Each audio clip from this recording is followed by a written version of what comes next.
और MI6 इस बात से खुश होके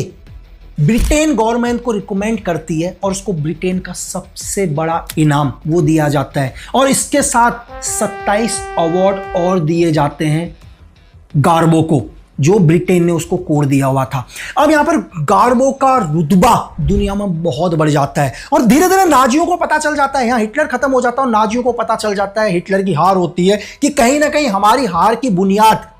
गर्सिया, जो उनका काम अर्लिक था, इसने भी रखा है। अब यहां पर गर्सिया को लगता है कि यार उसने स्पाई की दुनिया में बहुत काम कर लिया लगभग, अब उसे लगता है कि उसे एक शांति का जीवन बिताना है, लेकिन शांति का जीवन कैसे बिताए क्योंकि नाजी उसको आज भी ढूंढ रहे हैं। तो गर्सिया बोलता है अपने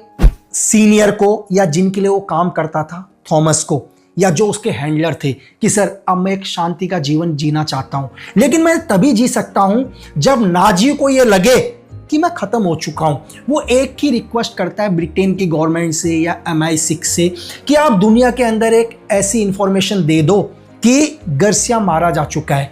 तो ब्रिटेन को लगता है कि गर्सिया ने ब्रिटेन के लिए बहुत कुछ किया है और गर्सिया ही वो आदमी है जिसकी वजह से कहीं ना कहीं हिटलर की हार की नींव रखी है। तो MI6 पूरी दुनिया के अंदर एक झूठी इंफॉर्मेशन फैलाता है कि गर्सिया एक ऑपरेशन के अंदर मारा गया और गर्सिया क्या करता है,